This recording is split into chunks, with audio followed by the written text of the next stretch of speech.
Assalamualaikum warahmatullahi wabarakatuh. Alhamdulillah, wassalatu wassalamu ala rasulillah wa ala alihi wa sahbihi wa man walah wa ba'du.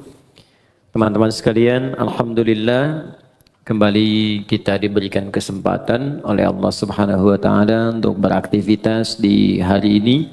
Semoga insyaallah hari ini aktivitas kita mendapat bimbingan dari Allah Subhanahu wa taala dan mudah-mudahan lebih baik daripada hari-hari sebelumnya.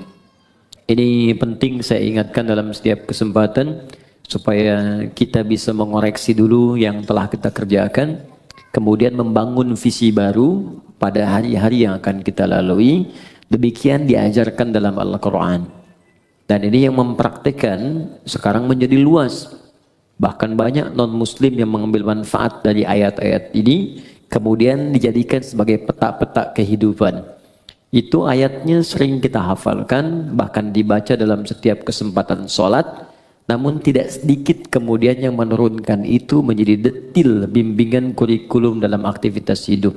Allah pernah menyampaikan di surah Al-Insyirah itu, فَإِذَا فَرَغْتَ فَانْصَبْ وَإِلَى رَبِّكَ فَرَغَبْ. فَإِذَا فَرَغْتَ فَانْصَبْ. Jika engkau telah menuntaskan aktivitas di hari itu, maka kemudian siapkan untuk yang besok. Kalau Nabi biasanya malam-malam tuh beliau evaluasi dulu. Istighfar, mengevaluasi kekurangan diri, di rumah tangga apa yang kurang, bergaul dengan tetangga apa yang harus diperbaiki, bergaul dengan banyak orang apa yang harus dilengkapi. Dari situ kemudian beliau istighfar sampai 100 kali, 70-100 kali. Padahal sifat beliau itu maksum, dijaga dari salah. Hanya apa yang dikerjakan Nabi, kata Allah, sesungguhnya itu bukan sekedar untuk pribadinya beliau, tapi lebih banyak ditunjukkan kepada umatnya. Kalau Nabi kan dijaga dari berbuat salah, kalau kita tidak ada penjagaan. Karena itu diajarkan oleh Nabi setiap akan istirahat di malam hari, coba banyak mengoreksi diri. Manfaatnya tidur juga akan lebih enak. Ketika orang banyak merenung di kesempatan malam, sebelum tidur dia istighfar, koreksi diri, itu cenderung hatinya lebih tenang. Karena itu ketika dibawa tidur, tidurnya lebih rileks, lebih santai, lebih enak. Beda ketika orang masih mengumpulkan persoalan dalam benaknya dan belum melahirkan ketenangan dalam jiwanya. Beda antara solusi dengan tenang itu lain. Ya, tenang itu belum tentu mendatangkan solusi seketika. Tapi ketika ketenangan itu tiba, walaupun solusi belum datang, tapi jiwanya semakin nyaman. Karena itu di dalam Al-Quran sering diajarkan amalan-amalan yang diantara manfaatnya membuat jiwa kita tenang. Ya, contoh, Allah menyebutkan orang yang sering berzikir itu hatinya tenang. Quran surah 13 ayat ke-28. Ala bidzikrillahi tatma'innul qulub. Kata Allah, ala, yakinkan pada jiwamu, aku informasikan dengan kuat, bidzikrillahi, dengan banyak berzikir kepada Allah. Ba-nya di sini musahabah, membangun kedekatan. Jadi kalau orang mencoba dekat dengan Tuhan, ingin mendekat kepada Allah, dia banyak berzikir, tatmainnul qulub, maka dampak zikir itu akan berpengaruh kepada ketenangan jiwa. Nah, bagaimana cara berzikir? Diberikan detailnya. Baca Quran itu zikir. Makanya Al-Quran disebut dengan zikir. Quran surah ke-15 Al-Hijr ayat ke-9. Inna nahnu nazzalna dzikra. Kami telah turunkan Al-Quran sebagai zikir. Jadi kalau teman-teman sedang baca Al-Quran, itu ada ketenangan. Zikir di situ. Makanya silahkan kalau Anda tidak percaya, silahkan ketika Anda sedang gelisah, pekerjaankah di kantor, di rumah tangga ada masalah, alih-alih Anda kemudian adu argumentasi, atau hanya menuliskan persoalan di media sosial, bikin status yang tidak kunjung tuntas, kenapa kemudian tidak Anda alihkan dengan berwudu, membuka mushaf, baca Quran? Ini jaminan. Demi Allah saya katakan, ketika Anda praktekkan, kata Allah saya berikan ketenangan. Ambil wudu, buka mushaf, baca. Walaupun solusi belum tiba, hati cenderung tenang. Bahkan ada orang-orang yang jangankan baca, dia mendengar Al-Quran saja, itu ada kekuatan dalam jiwanya. Itu ada di Quran surah ke-8 ayat kedua. Innamal mu'minuna alladzina idza dzukirallahu wajilat qulubuhum wa idza tuliyat alaihim ayatuhu zadatuhum imana wa ala rabbihim yatawakkalun. Orang beriman itu kalau dia disebutkan nama Allah, ada getaran dalam jiwanya. Dan kalau dibacakan ayat-ayat Allah, bertambah keimanannya dan semakin dekat hubungannya dengan Tuhan. Tawakalnya kuat. Dikata Allah, kalau Anda nggak sempat baca misalnya, atau kesulitan membaca, bukan murotal. Teman-teman di jalan sambil Anda ke pekerjaan, ya, Anda ingin tenang, alih-alih mendengar atau membaca yang tidak jelas, bukan murotal. Dengarkan. Minimal itu akan membawa ketenangan pada jiwa, kata Quran. Ada bacaan Quran, ada sholat. Sholat itu disebut zikir. Quran surah ke-20 ayat ke-14. Ya innani anallahu la ilaha illa ana fa'budni wa aqimis sholata li dzikri. Kata Allah, saya Allah, tidak ada Tuhan selain saya. Sembah saya. Cara menyembah saya, tunaikan sholat sebagai zikir. Karena itu banyak dulu orang-orang yang ketika sedang gelisah, ada masalah, dia memilih untuk berwudu. Ada yang datang ke masjid, ada yang sholat di rumahnya, minta solusi, minimal ketenangan tiba. Doa bagian dari zikir. Ya, Quran surah ke-7 ayat ke-205. Wadhkur rabbaka fi nafsika tadarruan wa khifatan wa dunal jahri minal qaul. Silahkan kau berdoa sebagai zikir. Karena itu orang berdoa cenderung tenang. Nah ini disatukan saat kita akan tidur. Silahkan Bapak Ibu cek. Bukankah saat akan tidur berdoa? Ya? Bukankah saat akan tidur diajarkan baca ayat-ayat? Ya, kalau yang mula-mula diajarkan 3 kul itu. Al-Ikhlas, Al-Falaq, An-Nas, Qul huwallahu ahad, Qul a'udzu birabbil falaq, Qul a'udzu birabbin. Nah, tambah ayat kursi supaya tidak diganggu oleh setan saat tidur. Ya, ingat, kita tidur, setan datang dalam tidur. Ya, datang dalam tidur. Makanya kalau ada mimpi buruk, Nabi mengatakan dia diganggu oleh setan. Ya, untuk itu kita meminta pencegahan kepada Allah yang tak mengantuk. Ingat, setan tak tidur, Allah tak ngantuk. Maka kita meminta bacakan ayat kursi. Ya, lempar dia dengan ayat kursi. Allahu la ilaha illa huwal la ta'khudhu sinatun wala naum. Ya, lempar dengan ayat kursi. Tidak cukup dengan ayatnya, dengan kursinya sekalian ya. Ya, bacakan itu. Kemudian ada yang sholat kan? Sholat dulu sebelum tidur kan? Ya, Nabi mengajarkan witir atau 2 rakaat sebelum kita tidur. Supaya apa? Supaya tenang. Jadi gini, saya ingin ajarkan, mohon maaf, berbagi bukan mengajarkan. Saya ingin berbagi begini.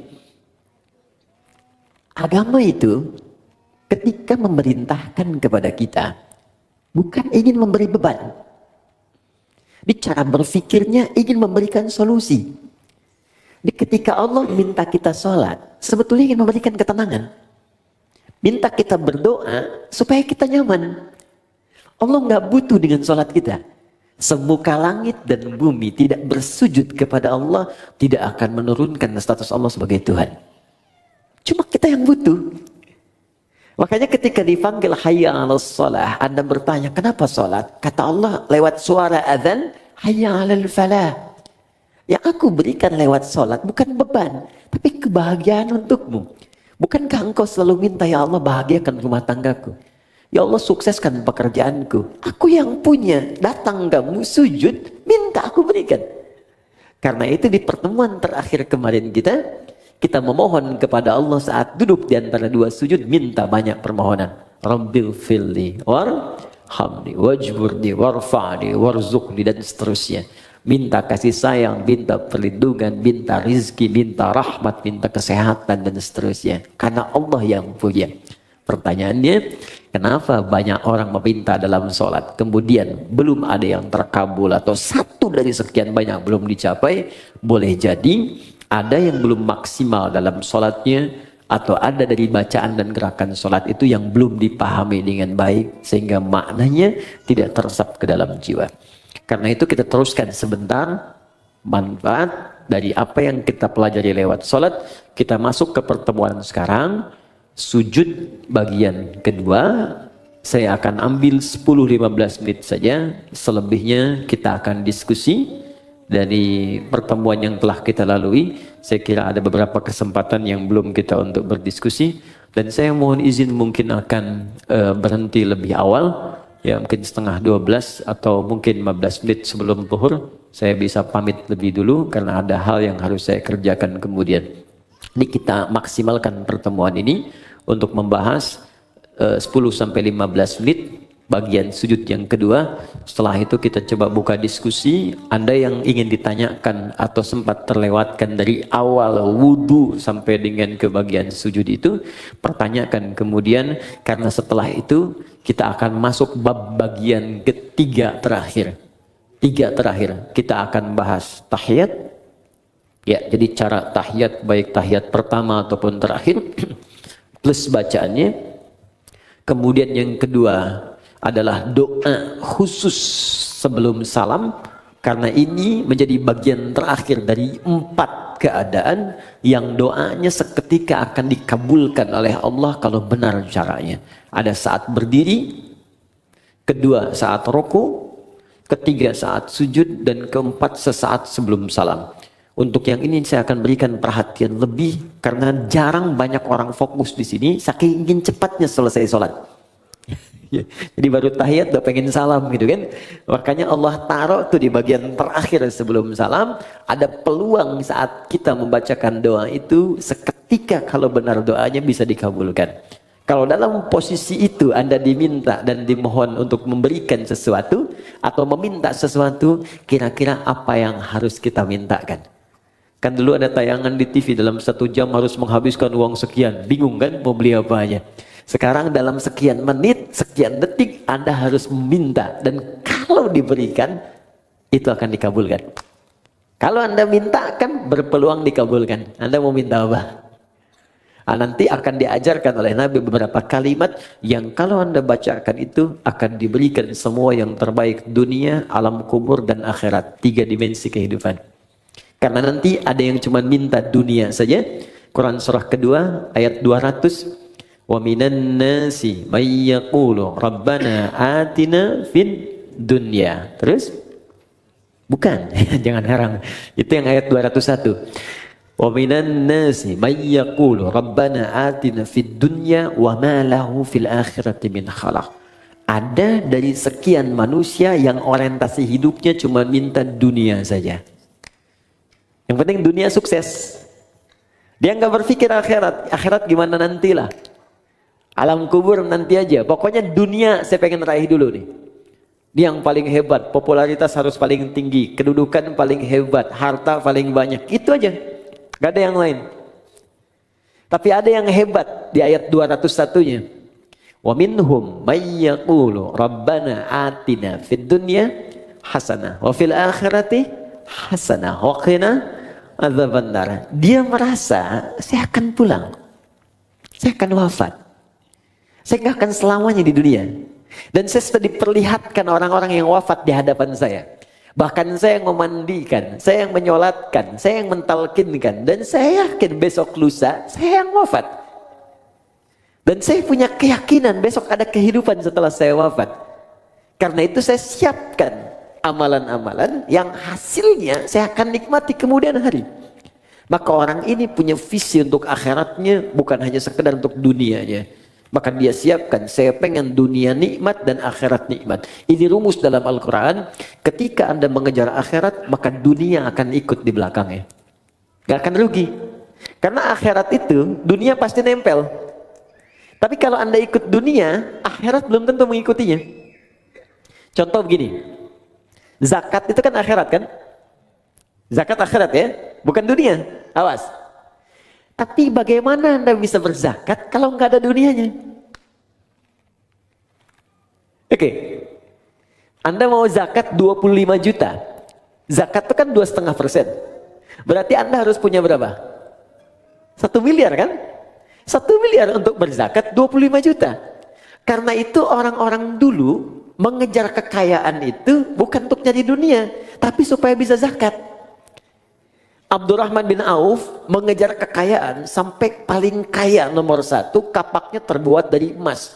Apa motivasinya? Supaya saya bisa zakat, supaya saya sedekah, supaya saya infak. Ya. Jadi motivasinya ke situ. Begitu dikejar untuk zakat, infak, sedekah, dunia ikut. Coba, yang dapat 1 miliar padahal yang keluar cuma 25 juta. 975 jutanya silahkan nikmati dunia Anda. Tuh. Jadi orang yang mengejar akhirat, dunianya pasti ikut.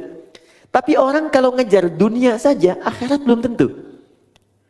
Anda kesini mau taklim, dunia ikut kan? Makanan di luar banyak tuh. Dunia tuh. Kue banyak. Saya kalau taklim tuh tukang somai, tukang ini, dunia ikut semua. Tapi kalau sengaja beli somai, belum tentu dapat taklim. Sederhana ya. Woi, sekarang plus templar lagi. Oke, jadi visi mengejar akhirat itu tidak harus kemudian meninggalkan dunia, karena otomatis Ibnul Qayyim Al-Jauziyah beliau berkata, perlakukan dunia seperti bayangan.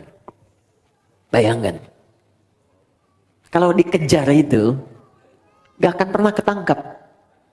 Ayo bikin perlombaan musyawarah ngejar bayangan, tangkap gitu. Silakan akan ketemu. Tendangan tanpa bayangan, bayangannya aja nggak bisa diikutin. Ya? Baik, silakan.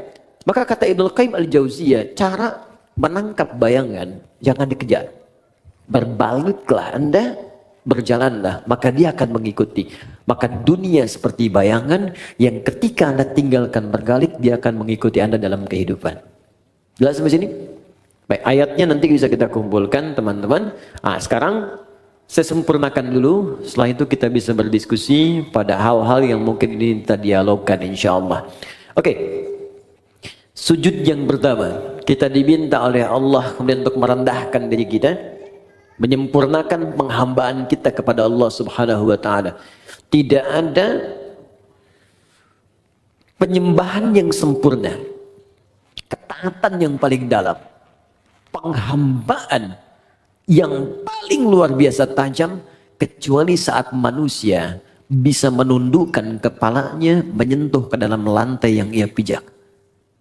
Jadi ketika seseorang sudah mulai bersujud, itu pertanda dia sudah merendahkan diri yang paling dalam. Dulu orang-orang di zaman dulu ada Persia, ada Romawi, bahkan ditiru kemudian oleh kerajaan-kerajaan di Nusantara di masa-masa lalu sebelum datang Islam. Untuk kemudian menghormati rajanya, dia ada yang bersujud. Ada yang ruku seperti ini sudah kita bahas. Ada yang sujud kemudian dia menempelkan bahkan kepala di lantainya untuk menandakan kepatuhan kepada rajanya.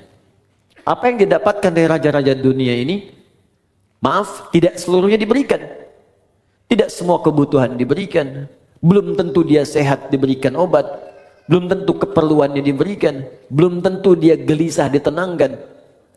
Tapi kemudian Allah berfirman, datang padaku, sujud kepadaku. Ketika engkau sujud, aku berikan apapun yang kau butuhkan dalam kehidupan. Bahkan turun Quran surah ke-48 ayat 29 yang pernah kita bacakan di pertemuan lalu. Muhammadur Rasulullah walladzina ma'ahu asyidda'u 'alal kuffar ruhama'u bainahum tarahum ruk'an sujada yabtaghuna fadlan minallahi wa ridwana. Umat Muhammad SAW itu tegas pada segala hal yang menyimpang, tapi juga penyayang terhadap sesamanya. Anda akan lihat mereka sering ruku dan sujud. Saat posisi sujud itulah dia kemudian bermohon kepada Allah semua kemuliaan yang mampu dia dapatkan. Itu tantangan.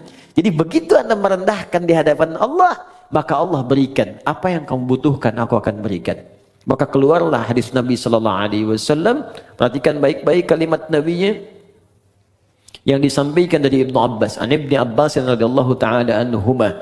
Hadis riwayat Ibnu Abbas, semoga Allah meridai kepada beliau dan kepada kedua orang tuanya. Anin Nabi Sallallahu Alaihi Wasallam, beliau menerima riwayat ini dari Nabi Sallallahu Alaihi Wasallam.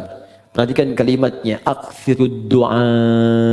Jika Anda dalam posisi sujud, maka perbanyak permintaan. Doa. Minta, minta, minta, minta, minta.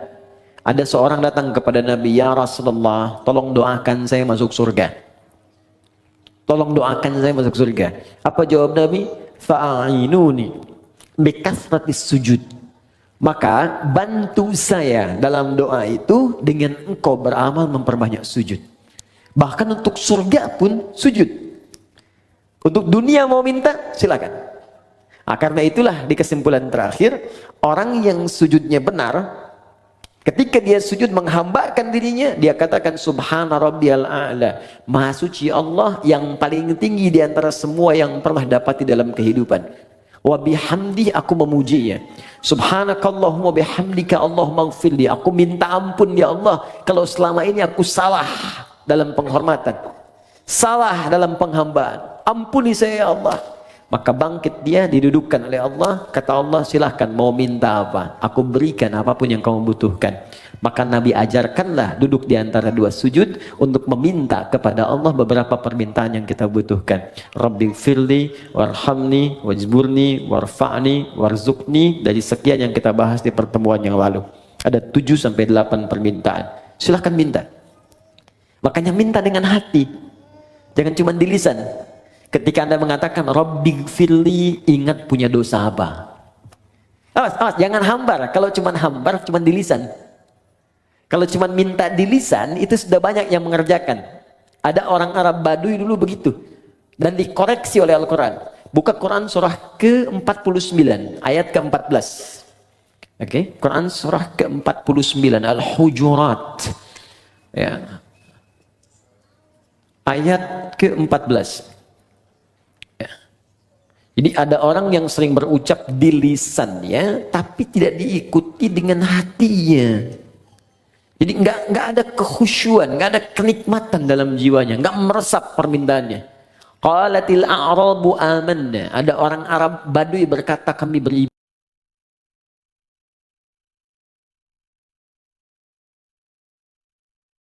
Pas mau nanti ngafani, beli kain kafan. Kalau enggak saya yang belikan sendiri. Ya pokoknya semua beli, kain kafannya nyata, terus siap-siap yang mau jadi volunteer dari sekarang ya, disiapkan.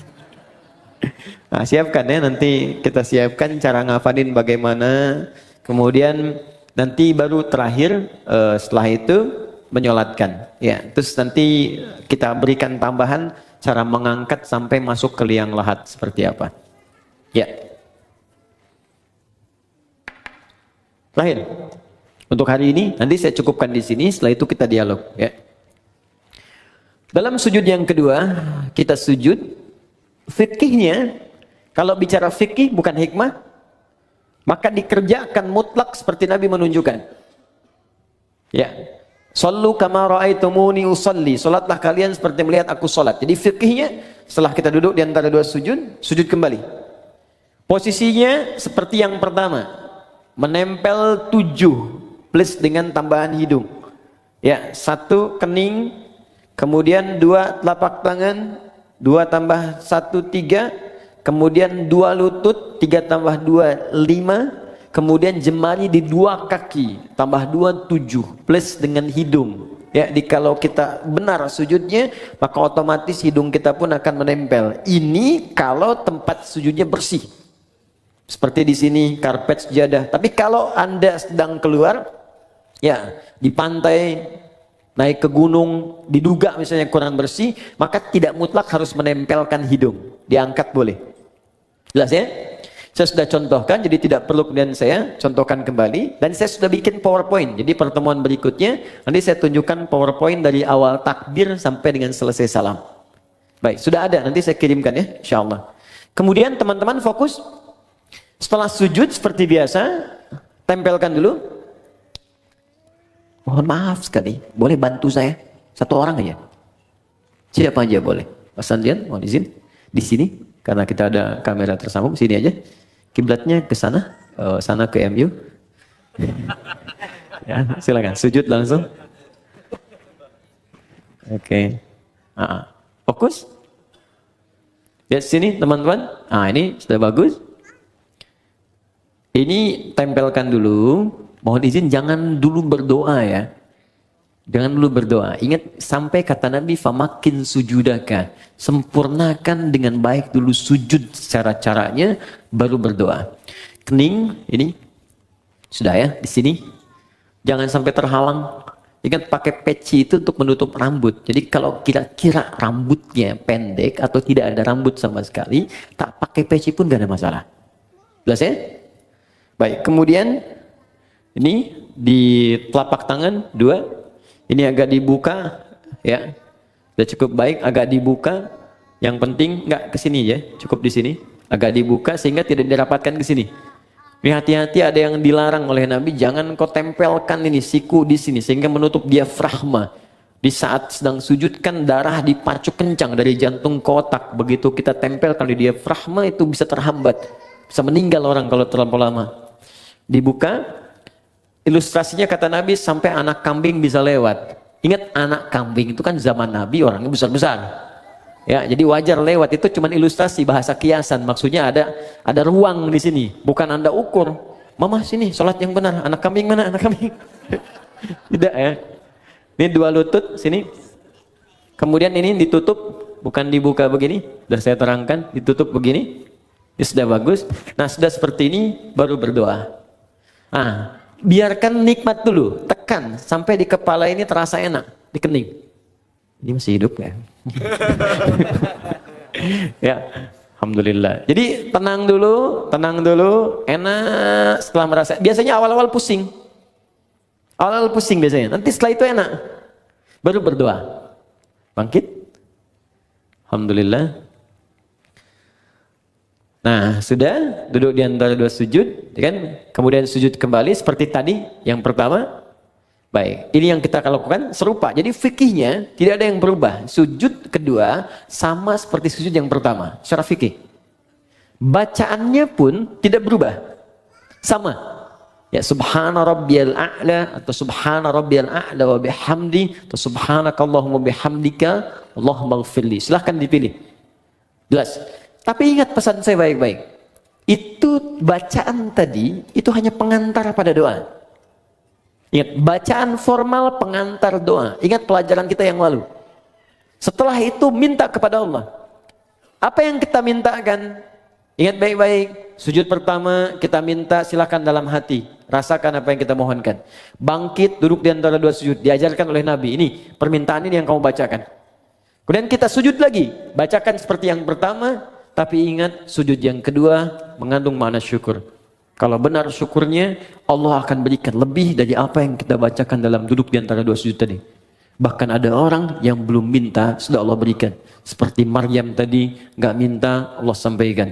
Seperti Luqman dengan anaknya, yang bukan Nabi, bukan Rasul. Seperti Umar pernah mendapatkannya. Seperti Abu Bakar pernah meraihnya. Seperti Ali pernah mendapatkannya. Bukan Nabi, bukan Rasul, tapi mendapatkan kemuliaannya. Paham sampai sini?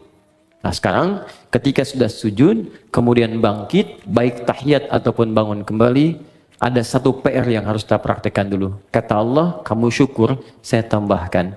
Bagaimana cara bersyukur dan apa itu syukur? Kita bahas ini kurang lebih 1-5 menit. Setelah itu kita cukupkan, kita buka untuk diskusi. Sepakat? Oke, silakan Mas. Jazakallah khair. Syukur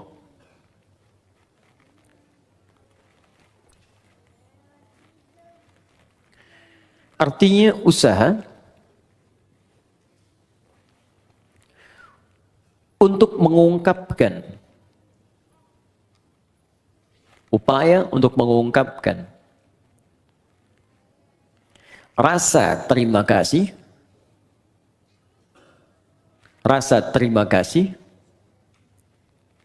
dan kebahagiaan. Upaya untuk mengungkapkan rasa terima kasih dan kebahagiaan atas nikmat yang diperoleh,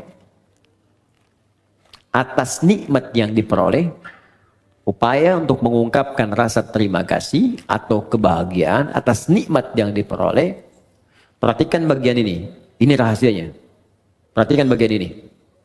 Dengan cara menggunakan nikmat itu sesuai dengan ketentuan yang Allah tetapkan. Dengan cara menggunakan nikmat itu sesuai dengan ketentuan yang telah Allah tetapkan. Awas, bagian terakhir ini sangat penting. Ini yang paling penting. Contoh. Ya, masih ingat teman-teman? Dalam duduk di antara dua sujud apa yang kita ucapkan pertama kali? Rabbil firli. Ya Allah, ampuni aku. Orang yang sudah diampuni oleh Allah, maka cirinya organ tubuhnya akan dijaga oleh Allah dari perbuatan maksiat. Lalu kita bersyukur. Sujud, ya Allah terima kasih. Engkau ampuni dosaku. Maka ketika Anda bangkit lagi, utamanya selesai sholat kita, maka buktikan nikmat yang telah Allah berikan kepada kita itu dengan berusaha menjaga tubuh kita untuk digunakan pada hal yang telah Allah tetapkan. Contoh, kata Allah, mata itu hanya boleh melihat yang ini, yang baik-baik. Yang tak baik palingkan. Turun Quran surah ke-24 ayat 30 untuk laki-laki, 31 untuk perempuan. Qul lil mu'minina yaghuddu min absarihim. Katakan pada pria-pria yang punya iman. Masih ingat tadi di awal? Iman bersanding dengan salat. Alladzina yu'minuna bil ghaib wa yuqimunas shalah. Iman bersanding dengan salat. Katakan pada pria-pria yang punya iman. Katakan pada pria-pria yang telah salat. Ayat 31-nya wa qulil mu'minat. Katakan pada perempuan-perempuan yang punya iman. Katakan pada perempuan-perempuan yang telah salat. Yaghuddu min absarihim, yaghuddna min absarihinna. Pandangannya, matanya gunakan untuk melihat yang baik saja. Jika yang ditatap itu tak baik, maka palingkan. Disebut dengan ghaddul basar. Maka jika Anda ingin mensyukuri nikmat ampunan Allah, maka gunakanlah kemudian tubuh kita untuk digunakan pada semua ketentuan yang telah Allah tetapkan. Mata, apa ketentuan mata? Telinga, apa ketentuan telinga? Lisan, apa ketentuan lisan? Sampai ke ujung kaki. Jelas? Di ketika Anda ingin mendapatkan ampunan Allah, kata Allah, saya ampuni. Baik, buktikan, jaga ampunan itu. Ini bukan Allah sudah bersihkan, Anda pakai maksiat lagi. Habis sholat, bicarain orang lagi. Yang dibicarakan kadang-kadang imamnya juga. Sialan tuh imam. Harusnya makmum dia benar. Baca kepanjangan. Maghrib baca Yasin. Bisa. Baru salam gitu kan. Iya. Banyaknya di tarawih kan. Waladdallin amin. Yasin. Malam pertama lagi. Allahu Akbar. Saya pernah tuh, itu baru hari pertama saya jadi santri. Begitu masuk pesantren di Garut, imamnya pas angkatan terakhir di kelas paling akhir, kelas 6. Dia baca madnya paling tinggi, paling panjang, yang 6 harokat. Bismillahirrahmanirrahim. 6 harokat. Ya, kalau sekarang bingung, jadikan detik. Kalau kami mengajarkan pakai detik, 1 detik itu 2 harokat. 2 detik 4 harakat, 3 detik 6 harakat. Di detik itu lebih mudah. Tak, tak, tak. Dia. Alhamdulillahi Rabbil Alamin. Ar-Rahmanir Rahim. Maliki Yaumiddin. 6 harakat panjang sampai waladhdallin. Jadi ketika dia baca 6 harakat itu kan lewat dari 3 menit. Al-Fatihah aja. Udah begitu selesai waladhdallin amin Yasin. Saya hari pertama masuk pesantren, malam pertama tarawih pakai Yasin. Di hati itu begini aja. Tapi Allah Maha Adil. Allahu Akbar. Jadi begitu selesai Yasin, Allahu Akbar. Itu tuh.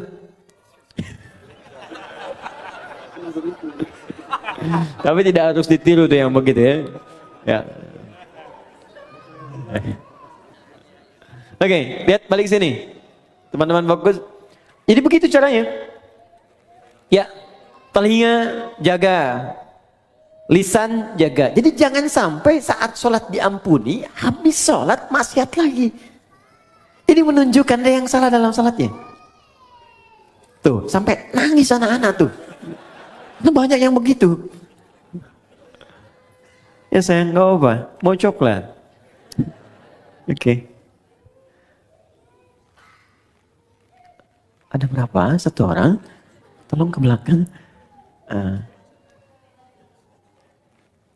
Rizki. Saya tutup. Kalau ini standar ya. Ini yang sering orang keliru. Rizki bisa materi, uang, benda, pakaian, kendaraan, makanan, rumah, dan sebagainya. Oke, kita praktek dulu, fokus, praktek dulu. Kita minta warzuqni, ya Allah berikan aku rizki. Allah jawab. Dan kadang banyak orang tidak sadar, mungkin kesuksesan yang Anda dapatkan sekarang, itu atas doa Anda saat sholat. Anda pengen punya kedudukan, kata Allah saya berikan. Anda pengen punya harta, saya berikan. Anda ingin popularitas, sukses karir, saya berikan kata Allah.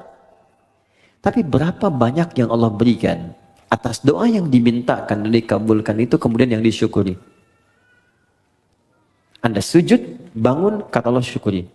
Sekarang pertanyaannya, ada orang yang bisa mensyukuri rizki sampai-sampai Allah ditambah terus. Tambah. Saking banyaknya tambahan sampai dia merasa dunia kecil. Dan yang paling dahsyat, ada orang yang nggak megang tapi ketika butuh ada. Itu yang kaya. Di saking banyaknya nggak kehitung. Mau makan, ada makanan. Pengen beli buah, ada yang beliin buah. Ada makan, ngajak teman malah dibayarin. Ya, jadi apa yang dia kerjakan tuh Allah cukupkan, cukup. Tapi dia aja nggak punya beban. Ya, nggak capek, kendaraan nggak ngurus-ngurus, mau berangkat ada yang jemput. Kadang-kadang dia telunjuk tangan begini, taksi berhenti, gitu kan? Wah, pokoknya luar biasa lah. Betul, pas bayar dibayarin. Nah, bagaimana cara mendapatkan rumus-rumus mudah, dimudahkan oleh Allah? Kata Allah syukuri. Nah, kembali ke konteks tadi di awal, syukur itu menggunakan nikmat yang Allah berikan sesuai ketentuan yang Allah tetapkan. Contoh, maaf, saya tidak bermaksud untuk menyampaikan hal-hal yang kurang berkenaan, tapi ini untuk introspeksi kita. Allah katakan cari pakaian untuk menutupi aurat. Anda minta, ya Allah warzuqni, berikan saya rezeki. Kata Allah, ini saya kasih. Oke, dari pemberian itu Anda berikan pakaian. Kata Allah, bentuk syukur dari pakaian itu engkau gunakan untuk menutupi aurat. Satu. Berapa banyak kemudian dari hamba yang Allah berikan rezeki itu justru membeli pakaian yang membuka auratnya. Orang tuanya tertutup, tapi anaknya terbuka. Jadi kalau dari kecil Anda tanamkan kepada anak, diberikan pakaian yang membuka auratnya, bagaimana saat dewasanya? Itu baru pakaian. Yang kedua, silahkan lihat. Kata Allah, gunakan pakaian itu untuk engkau gunakan menampil dengan sempurna saat ibadah. Menghadap kepada aku dengan pakaian yang indah. Turun Quran surah ke-7 ayat 31. Ya bani Adam khudhu zinatakum inda kulli masjid. Hei anak cucu Adam, jika ada panggilan dari masjid maka kenakan pakaian terbaikmu. Saya mau tanya, panggilan apa yang muncul dari masjid? Salat. Allahu Akbar, Allahu Akbar. Makanya orang khusyuk itu di pertemuan yang lalu masih ingat? Ketika dia akan menghadap Allah, dia kenakan pakaian terbaiknya. Allah yang panggil. Antum ini dapat undangan Sabtu Ahad yang ngundang manusia, tampilan luar biasa. Ada yang pesan dulu, jasnya dibikin dulu, sepatunya juga bikin dulu, mereknya ditampilkan dulu, hanya untuk penuhi undangan manusia yang belum tentu memenuhi kebutuhan kita, yang belum tentu memberikan solusi pada persoalan kita. Diundang makan cuma sekali, nambah nggak bisa. Solusi belum tentu hilang. Untuk menghadapi manusia saja, tampilan kita luar biasa. Kata Allah, kenapa ketika aku undang tampilan kau biasa-biasa saja? Kan kurang adil, Bu, Pak, teman-teman. Yang paling unik yang dipakai di olahraga, itu pula yang dipakai dalam sholatnya. Ada yang dipakai kemudian rekreasi, itu pula yang dipakai dalam sholatnya. Apakah salah? Tidak, sah menurut hukum. Tapi untuk bentuk syukur yang sempurna, itu belum paripurna. Jelas sampai sini? Baik. Saya kasih rumus begini. Ini rahasia. Tapi saya coba dan hasilnya luar biasa. Baik, fokus baik-baik ya. Jadi begini. Kalau kita dapat rezeki, sekali lagi ini rahasia. Kalau kita dapat rezeki berupa materi, rumus cepatnya pakai dulu untuk ibadah. Pakai untuk ibadah dulu. Sehingga pertama hisab kita akan ringan di hadapan Allah. Ya. Saya biasanya kadang Allah titipkan kasih pakaian lewat si fulan yang kirim kain, kirim pakaian. Tak pernah saya terima pertama kali kecuali saya coba pakai ibadah dulu. Even itu orang cuma pakai kasih kaos. Pakai sholat sunnah, pakai baca Quran, pakai sholat dulu. Maka apa yang terjadi? Karena semua benda yang akan kita kenakan itu akan bersaksi di hadapan Allah di hari kemudian. Ya, termasuk anggota tubuh. Al-yawma nakhtimu ala afwahim wa tukallimuna aydihim wa tashhadu arjuluhum. Jadi mulut dikunci, tangan kaki bersaksi, termasuk benda-benda yang kita pijak kita kenakan. Di surah Az-Zalzalah, idza zulzilatil ardu wa akhrajal ardu wa qala al-insanu yauma idzin tuhadditsu akhbaraha. Pada saat kiamat itu terjadi, akan ada hisab dan semua benda yang kita pijak, yang kita kenakan akan bersaksi di hadapan Allah. Bayangkan, teman-teman, ketika baju itu tiba-tiba berkata kepada Allah, ya Allah, saya bersaksi, saya pernah dikenakan oleh si fulan ini untuk sholat kepadamu. Ya Allah, saya bersaksi dikenakan oleh si fulan ini, ya Allah, bangun tahajud mengenakan aku. Allahu Akbar. Ya fulan, ketika aku berikan kepadamu nikmat berupa pakaian, apa yang kamu kerjakan? Ya Allah, saya bersaksi, pertama kali saya gunakan untuk memenuhi panggilanmu ke masjid. Maka sepatu itu berkata, benar ya Allah, Anda gunakan. Buka pintu, rumah Anda, masuk ke ruangan kamar Anda, buka kemudian lemari pakaian Anda, coba lihat setiap helai pakaian Anda, berapa banyak yang sudah digunakan untuk ibadah. Jangan-jangan ada di antara pakaian itu yang hanya dipakai untuk digunakan maksiat saja selama hidup. Maka saran saya, cepat tutupi dengan ibadah sebelum dia bersaksi di hadapan Allah dan memberatkan timbangan Anda pada keburukan. Anda sudah minta motor, sepeda aja belum bisa membawa Anda ke masjid. Ya Allah, aku pengen motor. Kamu ini gimana? Minta motor, beban kamu akan berat. Sepeda aja belum mampu mengantarkan kau ke masjid. Itu si fulan, sepeda dia nggak punya, motor nggak pernah mimpi, mobil nggak pernah berharap. Kakinya bisa dipakai mengantarkan dia ke masjid. Jarak dia ke masjid 2 kilo. Kamu cuma 20 meter ke masjid. Sepeda sudah saya berikan, motor sudah saya limpahkan, mobil saya anugerahkan, mereknya bermacam-macam, belum mengantarkan kau juga. Maka nikmat apalagi yang harus aku berikan kepadamu supaya engkau mau berangkat ke masjid itu? Jadi kalau ada teman-teman mengatakan warzukni, ini hati-hati ya. Anda meminta dalam sholat warzukni, ya Allah berikan aku rizki, dan sudah Allah limpahkan, tapi rizki itu belum mampu mendekatkan Anda kepada Allah, maka mesti berhati-hati. Jangan-jangan ada istidraj di dalamnya. Istidraj, limpahan yang terasa nikmat, tapi di balik itu ada kumpulan azab yang sedang menunggu. Maka segera bertobat. Coba dicek, punya sepeda pernah dipakai untuk mengantar ke masjid belum? Pernah dipakai ibadah belum? Punya motor pernah dipakai ibadah belum? Punya mobil pernah dipakai ibadah belum? Pakaian berapa banyak pernah digunakan ibadah? Tulisan pena, handphone berapa banyak dipakai maksiat? Bandingkan dengan taatnya. Semakin banyak ditata oleh kita untuk kepada hal-hal yang baik, syukur, maka semakin Allah akan tambahkan kepada kita nikmatnya. Itu gambarannya. Kalau ada yang macet di pertengahan, bukan karena dihambat, mungkin nikmat yang sudah ada belum dimaksimalkan untuk berbuat taat kepada Allah Subhanahu wa taala. Jelas sampai di sini? Oke. Karena itu kita cukupkan dulu sujud yang kedua, selesai kemudian tinggal aplikasinya. Ya, teman-teman, rezeki banyak ya. Ada anak-anak tuh, anak, cucu. Berapa yang sudah diinvestasikan pada kebaikan? Ingat, ketika Allah sampaikan jaga diri dari neraka, itu yang disebutkan pertama keluarga. Fokus. Qu anfusakum wa ahlikum nara. Jaga diri dan keluargamu dari neraka. Diri keluarga, anak, pasangan, orang tua, ayah, suami, istri, selalu itu yang disebutkan. Itulah rezeki.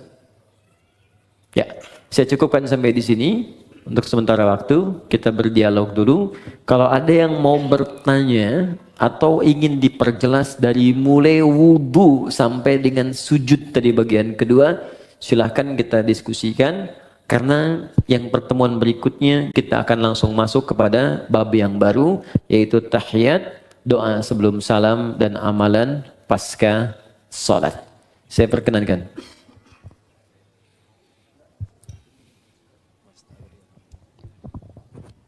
Ya, bismillahirrahmanirrahim, jazakallah khair, Ustadz Adi Hidayat. Baik teman-teman, masih ada waktu kurang lebih sekitar 30-an menit. Kita gunakan semaksimal mungkin untuk tanya jawab. Mungkin yang pertama saya persilakan kepada saudara yang di sini. Ya, yang di sini dulu ya, sebentar ya. Nanti kalau ada yang sekiranya punya permasalahan pribadi, kurang nyaman untuk angkat tangan, boleh untuk lampirkan dalam secari kertas, nanti dibacakan. Silakan. Assalamualaikum.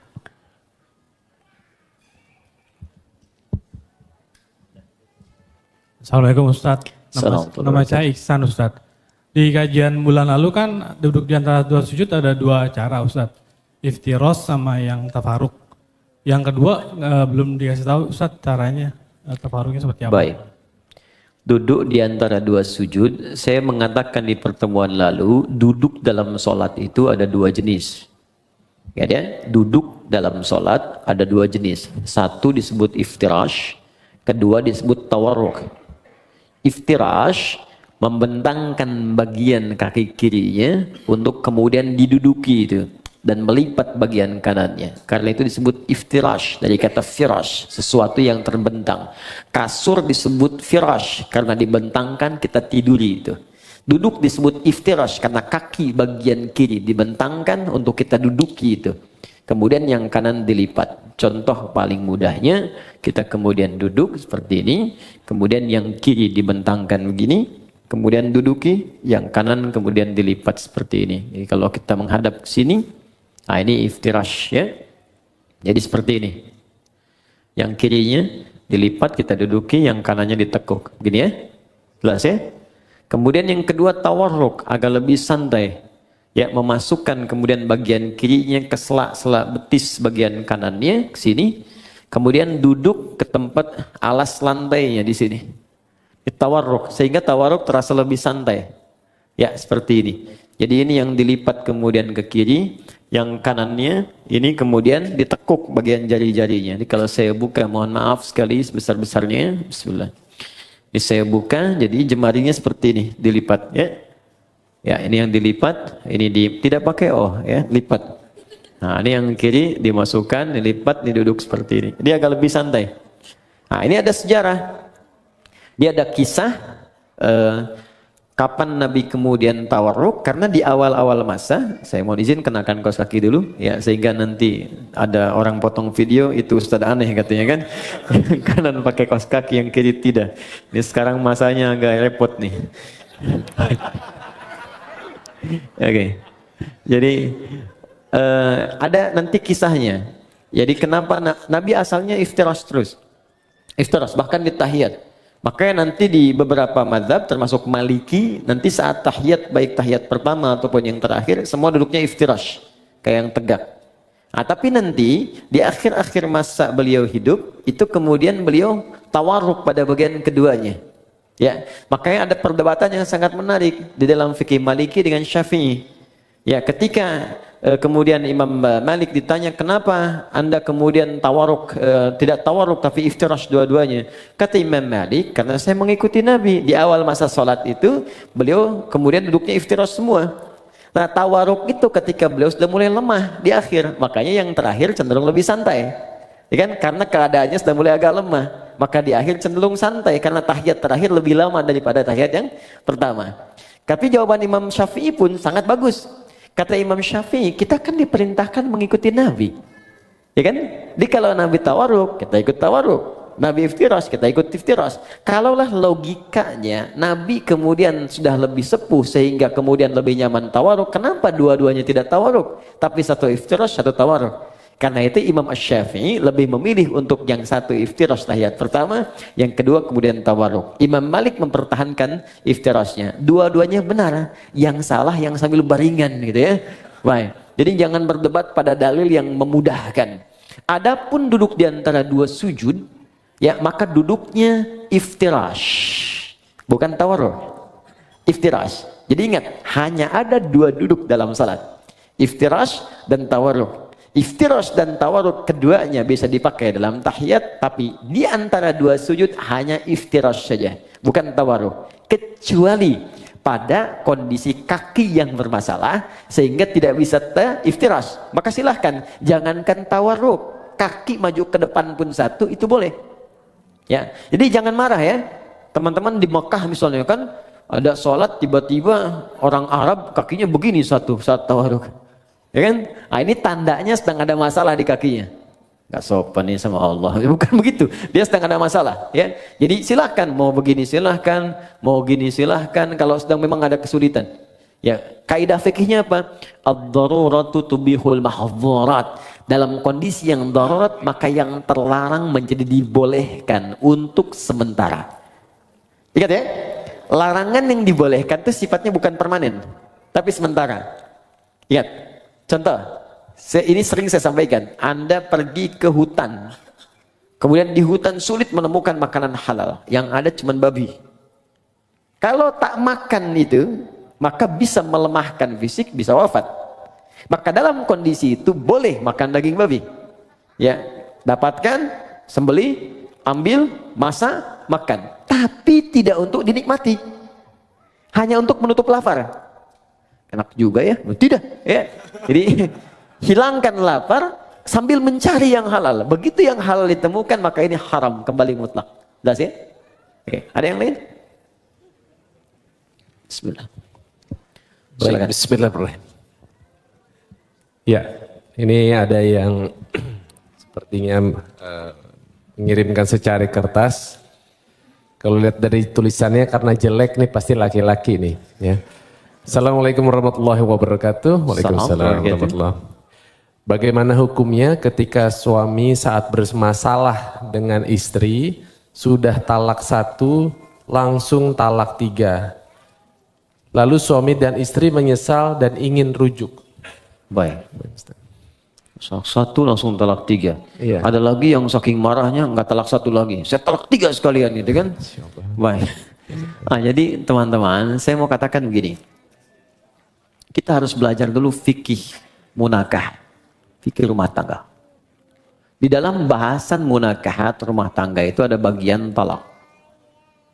Talak itu asalnya bukan untuk memisahkan, tapi solusi terakhir untuk menyatukan kembali. Asalnya bukan untuk memisahkan, tapi solusi terakhir untuk menyatukan kembali. Bagian paling akhir. Quran surah kedua Al-Baqarah ayat 229.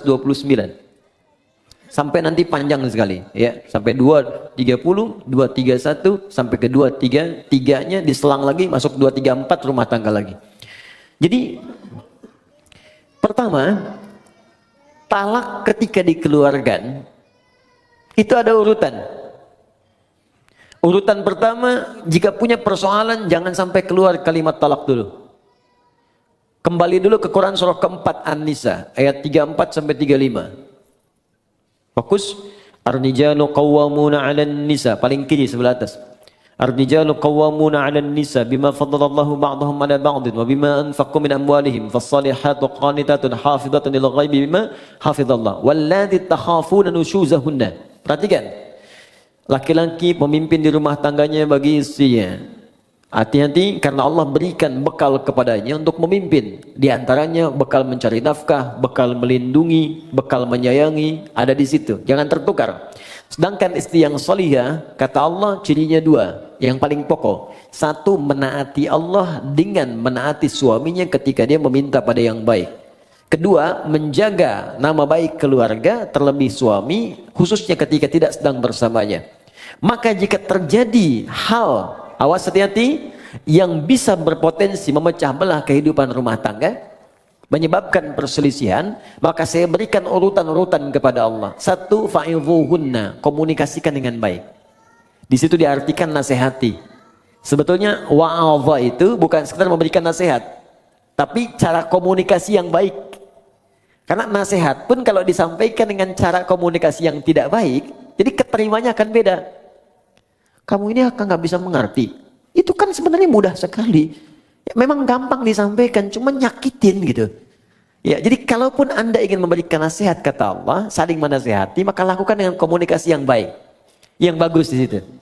Ya, kalau nggak ketemu, wahjuruhunna fil madaji'. Coba saling merenung dulu. Pisahkan dulu tempat tidurnya. Merenungkan dulu. Kenapa saya menikah dulu? Apa visi yang dibawa saat akan menikah dulu? Apa harapan-harapan yang dibangun? Kenapa Allah saya pertemukan dengan si fulan? Kenapa dengan si fulan? Renungkan sampai di situ. Belum ketemu juga, maka cari orang ketiga yang bisa menjembatani.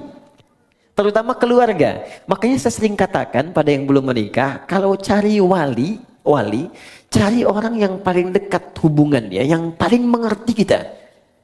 Makanya kenapa harus ayah? Karena nanti dari 3 tanggung jawab ayah itu 2 diberikan pada suami yang telah akad selesai, yang 1 tetap jadi tanggung jawab orang tua, khususnya ayah. Yang 2 itu apa? 1 pemberian nafkah. Di begitu saya terima nikahnya, ya si fulana binti fulan sekian dibayar tunai, itu kewajiban memberi nafkah pindah kepada suaminya. Kedua, pemberian kasih sayang dan perhatian, perawatan. Ya, perawatan yang merawat, kemudian menyayangi. Makanya nanti ada ayat-ayat, jangan sakiti pasanganmu, bapaknya tak pernah melukainya, ibunya tak pernah membentaknya, ayahnya tak pernah memukulnya. Masa kamu yang dipercaya bukan pada laki-laki lain kemudian harus menyakitinya? Turun Quran surah keempat ayat 19.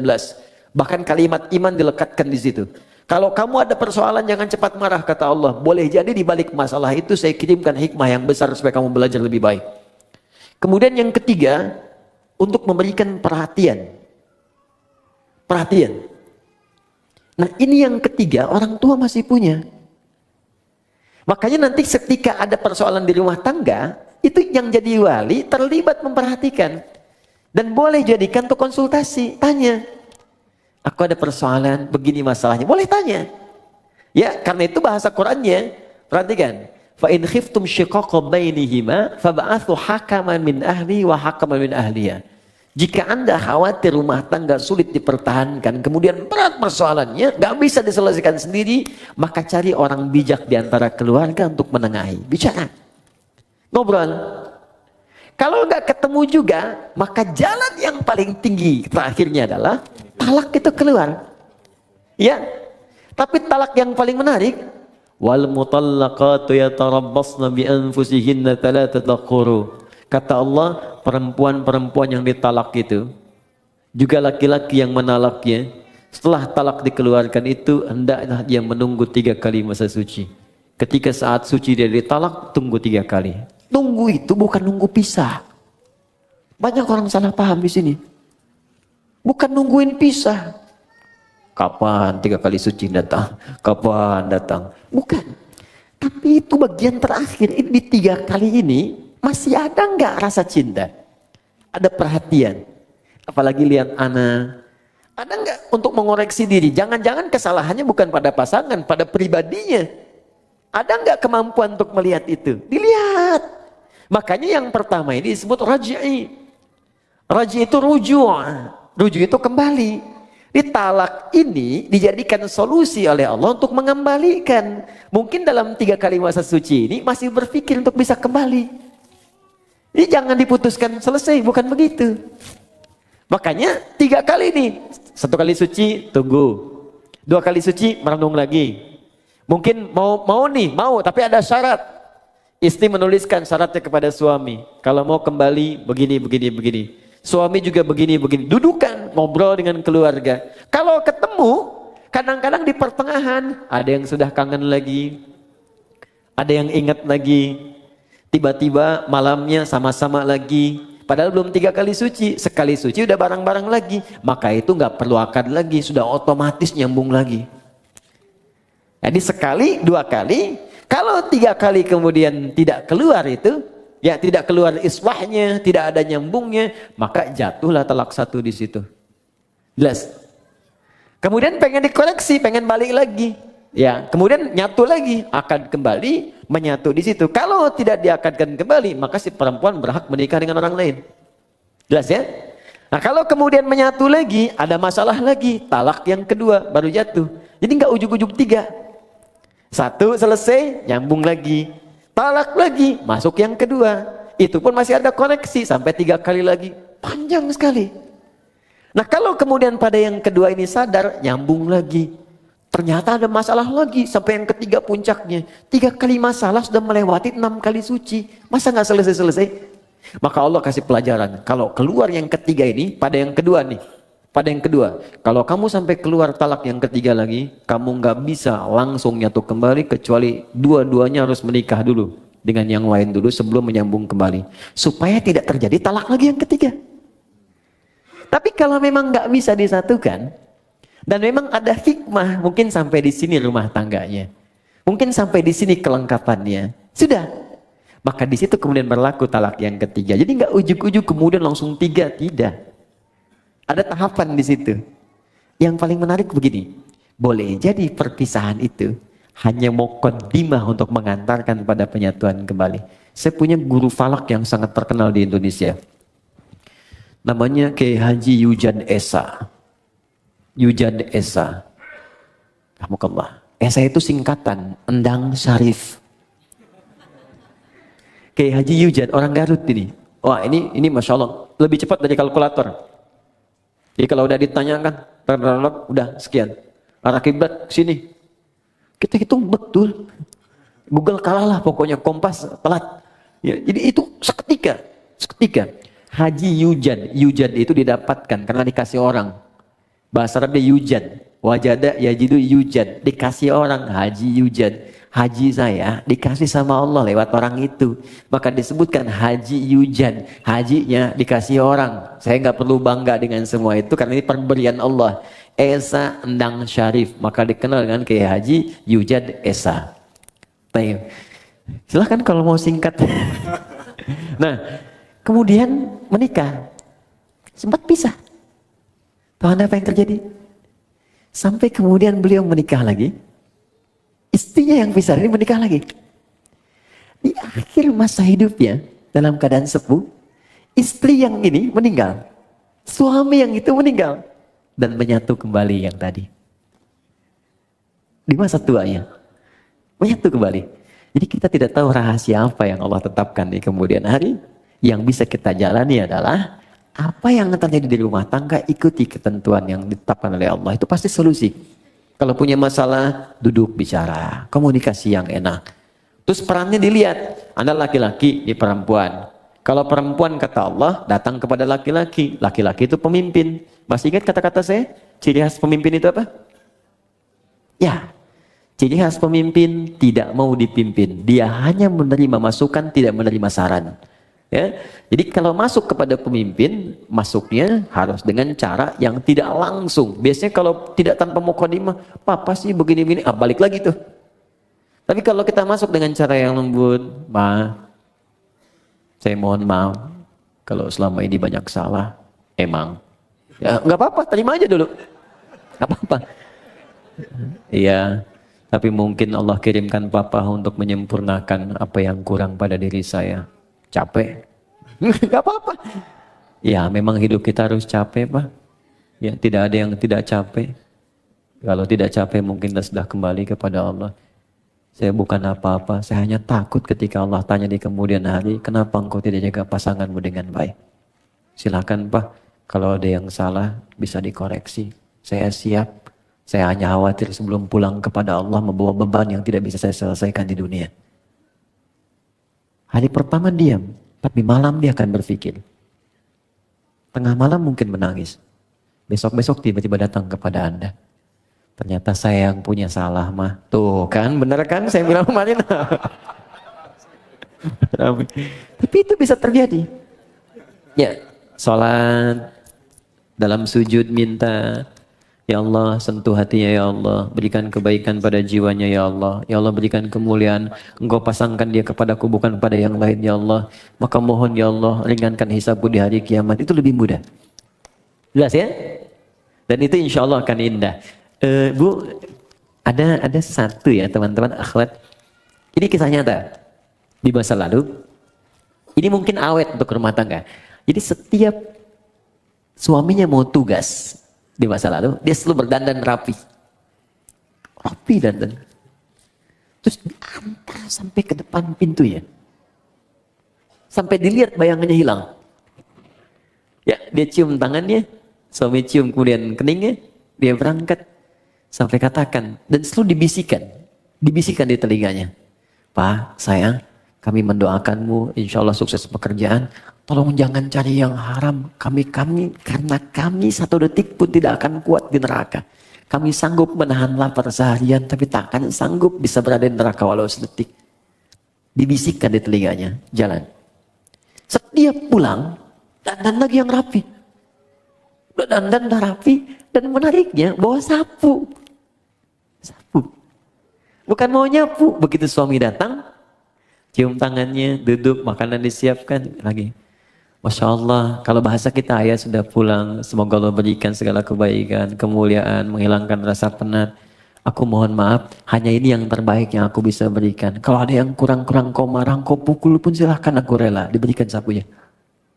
Dan tidak pernah dalam hidupnya terjadi pertengkaran yang luar biasa. Insya Allah. Bisa seperti itu. Suami mau berangkat, kan? Siapkan, dandan, kirimin SMS, kan? Sayang, insya Allah lancar ya hari ini aktivitas. Yakinkan pada dirimu aku bersamamu dalam suka dan duka. Wah. Dijawab sama suami, kamu kenapa sehat? Oke. Itu terakhir. Assalamualaikum, saya ingin bertanya jika mendapatkan rizki, sebaiknya dipakai umrah, ibadah dahulu atau lebih diutamakan untuk kebutuhan terlebih dahulu? Karena takut kedepannya tidak cukup untuk memenuhi biaya hidup. Oke, teman-teman begini, jangan dipisahkan semua ibadah. Ya, memenuhi kebutuhan rumah tangga dan ibadah aspek yang lain secara ritual itu Allah sudah atur dengan sedemikian rupa. Contoh, Anda bekerja, dapat rezeki berupa harta benda tertentu dengan jumlah tertentu. Apa yang pertama kali harus dilakukan dengan harta ini? Turun Quran surah keempat ayat 34. Paling kiri sebelah atas. Infakkan lu untuk keluarga. Jadi pertama keluarga. Jelas? Ar-rijalu qawwamuna 'alan nisa bima faddalallahu ba'dahum 'ala ba'din wa bima anfaqu min amwalihim. Jadi Anda cek nih kebutuhan keluarga itu berapa? Dalam sebulan cek berapa. Dapat 80 juta, kebutuhan 40 juta dari keluarga. Masih ada lebih kan?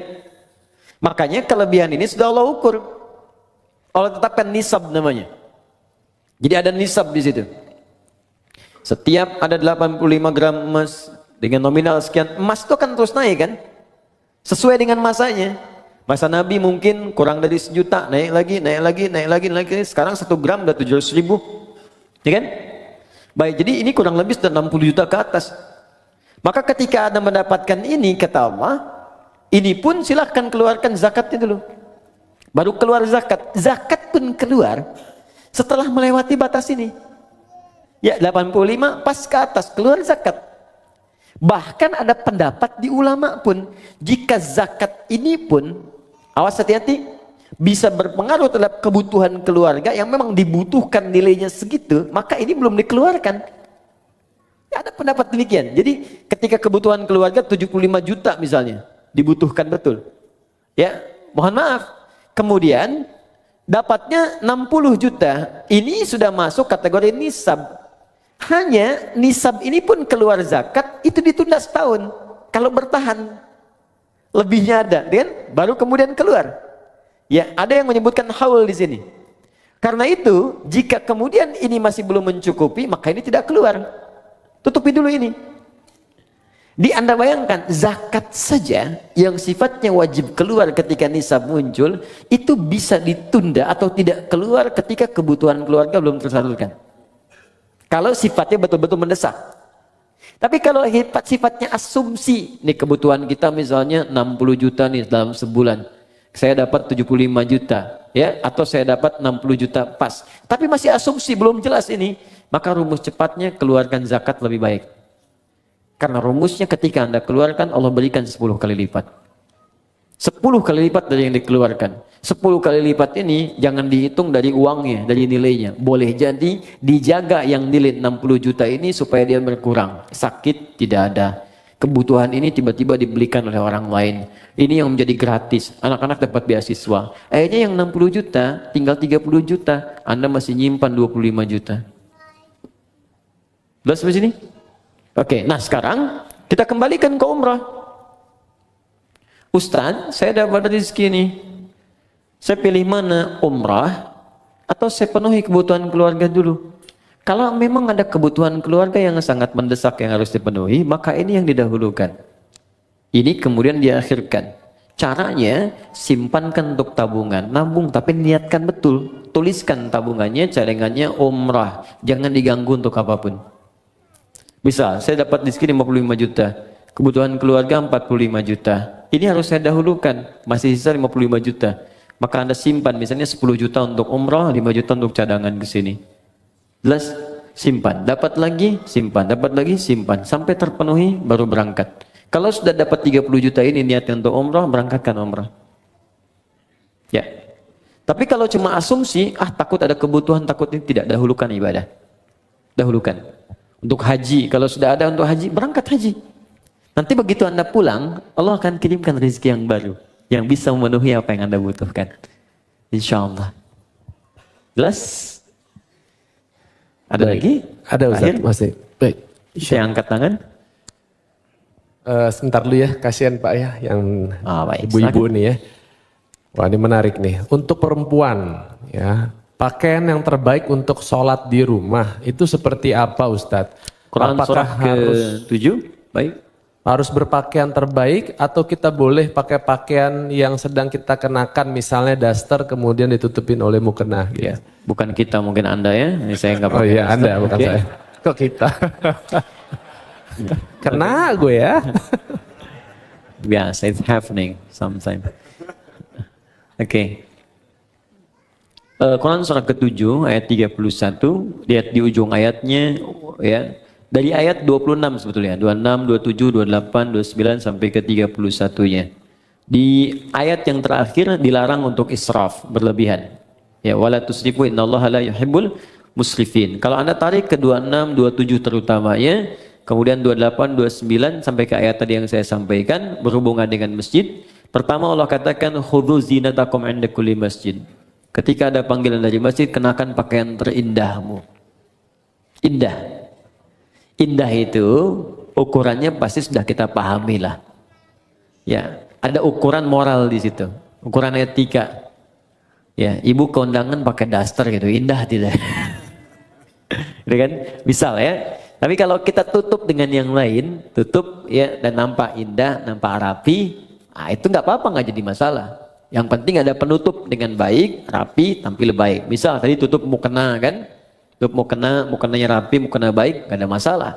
Silahkan saja. Sama aja Anda dengan pakai daster, tutup lagi misalnya pakai abaya, pakai macam-macam, berangkat kemudian ke kondangan dan seterusnya. Sepanjang yang bagian dalamnya tertutupi dengan baik. Ya, jadi tutup tampilan luarnya yang rapi, yang bagus. Tapi ada yang sangat menarik. Walibasut taqwa dzalika khair. Dan pakaian ketakwaan itu esensi yang paling bagus. Itu yang terbaik. Apa itu takwa? Takwa itu satu, bebas maksiat. Ya, bebas maksiat. Sehingga diartikan meninggalkan semua yang dilarang. Jangan sampai Anda sholat membawa pakaian haram. Hasil menipu, hasil korupsi, hasil riba. Makanya ada hadis yang sangat panjang di hadis Muslim. Ketika seorang meminta, memohon kepada Allah dan terdengar oleh Nabi. Ya.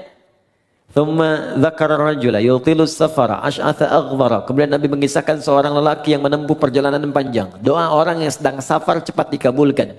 Yamudu yadaihi ila sama, mengangkat tangannya ke langit. Fayaqulu, maka dia berkata, Allahumma ya Rabb, ya Rabb. Jadi tiga yang dia kerjakan. Satu safar, kedua mengangkat tangan, yang ketiga memulai dengan al-asma'ul husna. Setiap satu itu cepat mengabulkan doa. Di orang safar 2 kali cepat dikabulkan. Orang mengangkat tangan cepat dikabulkan. Menyebut al-asma'ul husna cepat dikabulkan. Jadi harusnya 6 kali orang ini lebih cepat dikabulkan dari doa orang biasa. Tapi apa kata Nabi? Anna yustajabu lidzalik. Bagaimana doanya bisa dikabulkan? Mustahil. Ada orang yang ketika berdoa, Allah bukan gak mau ngabulkan. Jadi balik lagi mental kayak gini nih. Nih, ini ada gelas kan? Bejana kan? Oke. Kalau ini nggak ada sekatnya, saya mau masukkan apa aja bisa. Tapi kalau disekat begini, apa yang mau masuk? Gula nggak masuk, garam nggak masuk, spidol nggak masuk, balik mental. Bukan Allah nggak ngasih, mental. Apa yang menutupi sehingga mental jawaban dari Allah itu? Pertama kata Nabi, mat'amu haram karena sumber makanannya haram. Mashrabu haram karena minumannya haram. Malbasu haram karena pakaiannya haram. Wa ghudhiya biharamin, dan perangkat hidupnya haram. Anna yustajabu lidzalik, bagaimana itu bisa dijawab doanya? Karena itu pakaian terbaik bukan persoalan masalah jenisnya. Ya, bukan pada modelnya. Tetap dia menutup aurat dengan baik, tapi pada yang pertama esensinya apakah halal atau haramnya. Jadi indah itu bisa relatif. Indah relatif walaupun jelek itu mutlak. Ya. Makanya ukurannya jelas itu kan. Baik, cari tapi pertama jauhkan dari nilai hal-hal yang mengundang maksiat yang haram. Kedua, takwa itu berarti kedekatan yang sangat dengan Allah. Biasanya kalau teman-teman dekat dengan seseorang dan dapat undangan, bukankah akan mengenakan pakaian yang paling baik? Sekarang Anda ingin dekat dengan Allah, maka ketika ingin dekat dengan Allah, cari yang paling bagus, yang paling baik. Maka semakin tinggi kedekatan itu, semakin ada rasa dalam hati. Pasti Anda akan memilih yang paling bagus. Pasti itu, karena ada rasa dalam jiwa. Itu sudah otomatis. Nah, karena itu tidak dilarang ketika Anda menutupi dengan mukena, tampil menutup aurat, tapi jika Anda mampu mengerjakan nilai takwa tadi, walibasut taqwa dzalika khair. Pakaian takwa dengan 2 model tadi itu yang paling bagus. Kalau Anda bisa kenakan ini, maka Allah akan turunkan jawaban di Quran yang sangat indah sekali di surah At-Talaq. Ya, surah At-Talaq ayat kedua sampai ketiga. Di akhir ayat kedua, di awal ayat ketiga. Wa may yattaqillaha yaj'al lahu makhraja wa yarzuqhu min haitsu la yahtasib. Quran surah 65 akhir ayat kedua sampai awal ayat ketiga. Kata Allah, siapa yang mampu meningkatkan takwanya kepada Allah, maka aku akan ringankan persoalan hidupnya. Bukan gak punya masalah. Setiap ada masalah, Allah ringankan. Dia mengalami masalah itu, cuman ringan. Awas ya, ustadz pun bukan gak punya masalah. Banyak. Ini masalah antum semua nih, pertanyaan. Ya, tapi ya kasih ringan gitu. Dan tidak harus jadi ustadz. Dekati Allah, Allah pemilik semua solusi. Dan nanti ketika Anda mengalami persoalan itu, Allah ringankan. Bukan gak dapat masalah, diringankan sehingga ringan tuh. Enak. Oke, sekira itu. Ya. Allah Ta'ala alam. Bissawab. Ya. Cukup? Ya, baik. Ya. Oke, yang angkat tangan tadi ya. Ini penutup ya. Ya, Assalamualaikum warahmatullahi wabarakatuh. Assalamualaikum Perkenalkan nama saya Bob Andinata. Saya ingin bertanya tentang khusyuk. Khusyuk, oke. Ini salah satu yang sulit ya. Saya pribadi kerjakan dalam sholat. Ya. Kebetulan saya profesinya dokter bedah, jadi banyak masalah-masalah pasien yang saya pikirkan dan itu terbawa dalam sholat. Ya.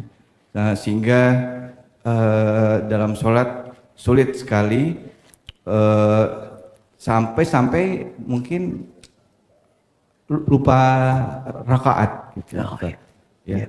Nah, seandainya begitu mungkin ada kiat-kiat apa yang Ustadz bisa berikan bagaimana saya bisa khusyuk dalam sholat. Mungkin tadi ceramah Ustadz juga bahwa kita harus memahami bacaan, memahami, tapi saya udah mencoba untuk menghafal apa segala, tapi mungkin sulit bagi saya untuk menghafal bacaan-bacaan Al-Quran tersebut.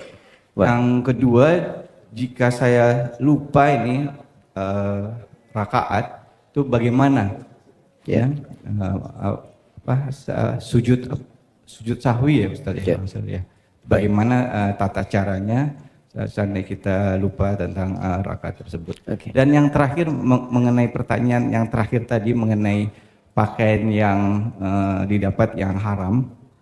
Ya, itu seandainya saya mendapatkan sesuatu yang haram, apa yang harus saya kerjakan? Apakah saya harus buang pakaian tersebut? Apakah saya harus berikan apa gimana? Gitu. Ya. Terima kasih.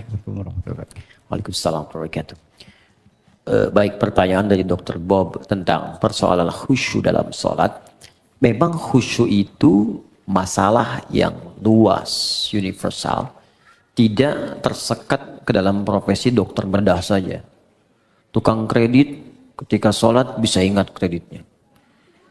Yang mau arisan bisa ingat tuh, ya ini giliran siapa menangnya. Semua. Karena itu di hadis Nabi menyebutkan umum. Ada dua penyebab orang tidak khusyuk.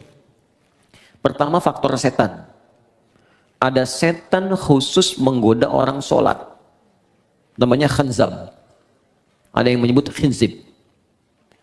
Setan itu banyak jenisnya. Nanti mungkin bagus juga kalau kita belajar fikih setan. Ya, supaya tahu cara menghindarinya. Dengan ya kita nanti belajar jenis-jenis setan. Ada setan di rumah tangga, ya, ada di Quran surah kedua ayat 102 namanya dasim. Ada setan di pasar, itu yang kalau ke mall pulang-pulang masih ingat tas belum dibeli. Ada banyak. Ya, ada setan di tempat-tempat musik, ada banyak macam-macam. Ya, nah ini kembali ke setan yang goda orang sholat. Nanti saya sampai ke jawabannya.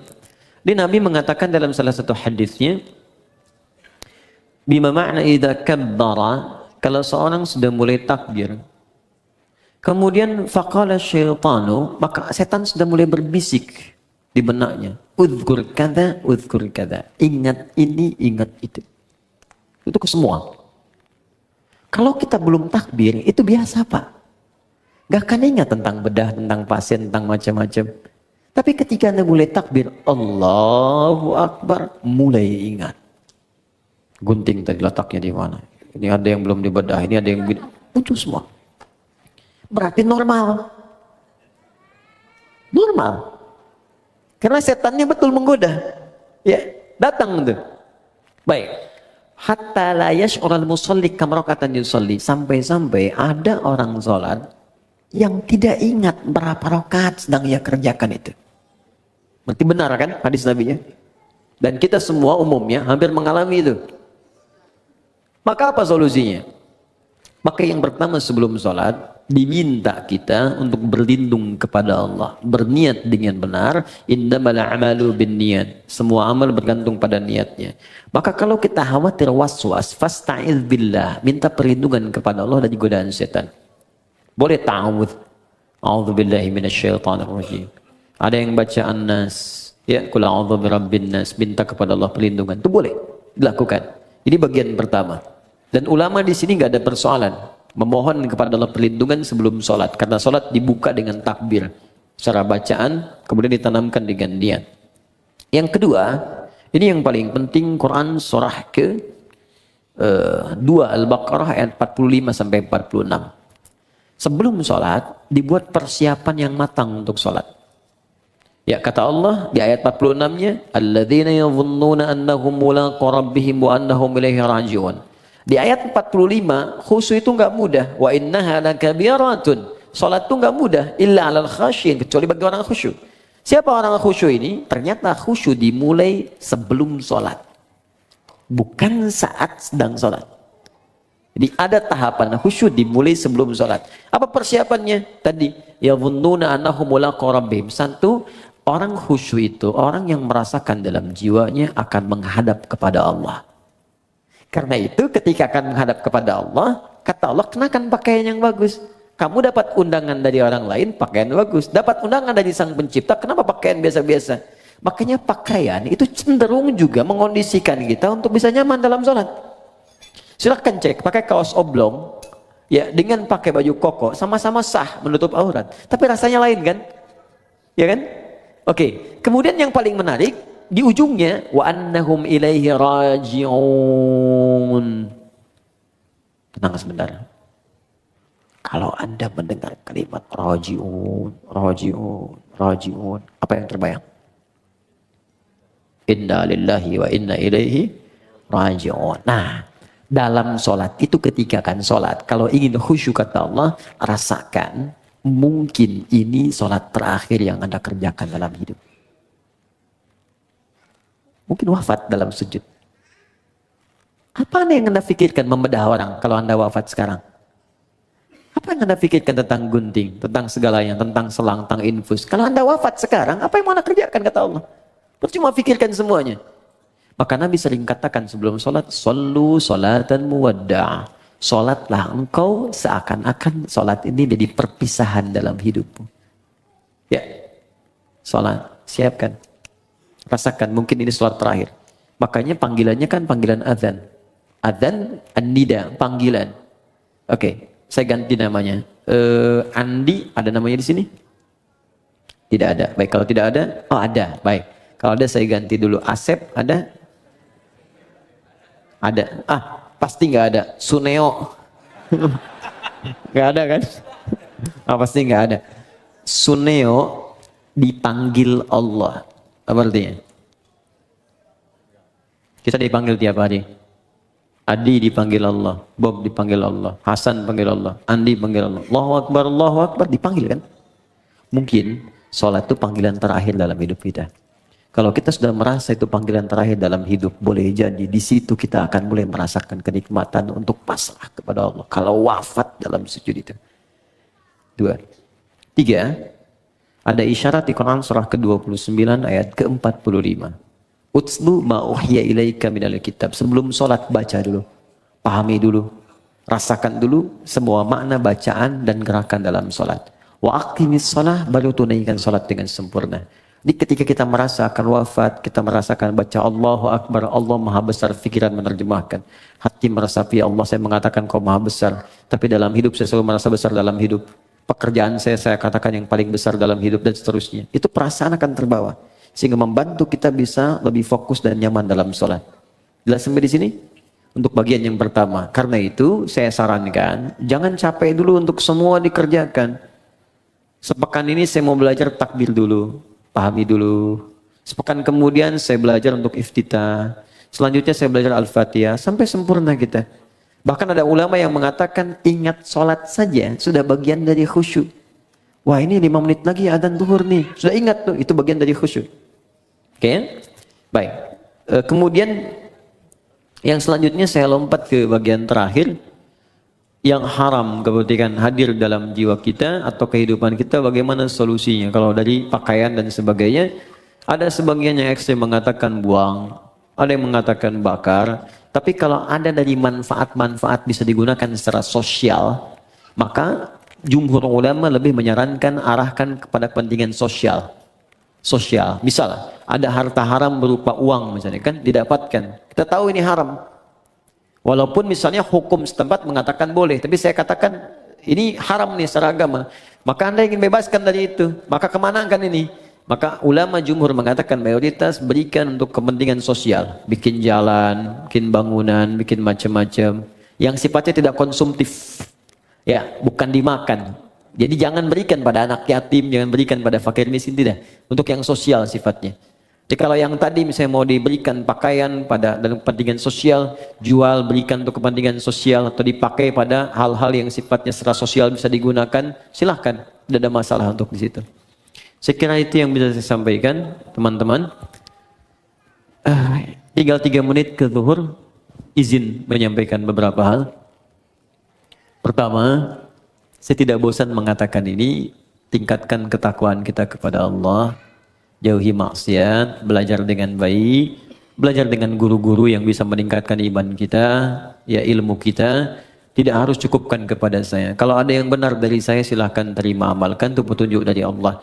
Kalau ada yang salah, itu mutlak kesalahan saya. Anda tinggalkan, maafkan saya, dan saya tidak sungkan untuk mengoreksi. Sehingga apa yang Anda dapatkan, kita semua bisa belajar dengan baik. Kemudian yang kedua, insya Allah, Anda boleh catat tanggalnya. Tanggal 18 Rabiul Akhir 1441 Hijrah, bertepatan dengan 15 Desember. Saya ulang ya, 15 Desember.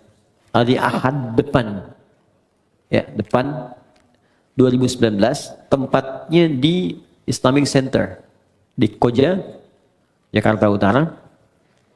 Kita akan ada momen sangat besar. Ini hanya setahun sekali. Saya undang teman-teman dan alhamdulillah kalau Anda ada waktu, itu ada acara sehari bersama Al-Quran. Di situ akan hadir ahli Quran, kita undang se-Indonesia. Khususnya peserta-peserta karantina yang pernah ikut menghafal Quran 30 juz 30 hari. Nanti di situ ada orang yang hafal Quran 15 hari, 22 hari, 24 hari. Dan kami akan ajarkan di situ cara menghafal Quran di tempat tanpa batas 30 hari 30 juz. Biasanya karantina kita ajarkan metode yang bisa digunakan di rumah, ya di tempat-tempat khusus lain. Kita akan ajarkan di situ. Insya Allah akan hadir juga para ulama-ulama dari luar, dubes-dubes dari negara tetangga juga, negara sahabat, ada tokoh-tokoh yang lain, ahli Quran akan datang. Kemudian, ini yang menarik, nanti ada wisuda untuk para penghafal Quran, yang mereka pun akan memakaikan mahkota kepada kedua orang tuanya. Ya, dari anak kecil sampai nanti ada ibu yang hafal Quran 78 hari dari Jambi. Itu takut naik pesawat, makanya pakai bis ke Lampung. Ternyata di Lampung yang daftar cuma 2 orang, akhirnya ke Bekasi.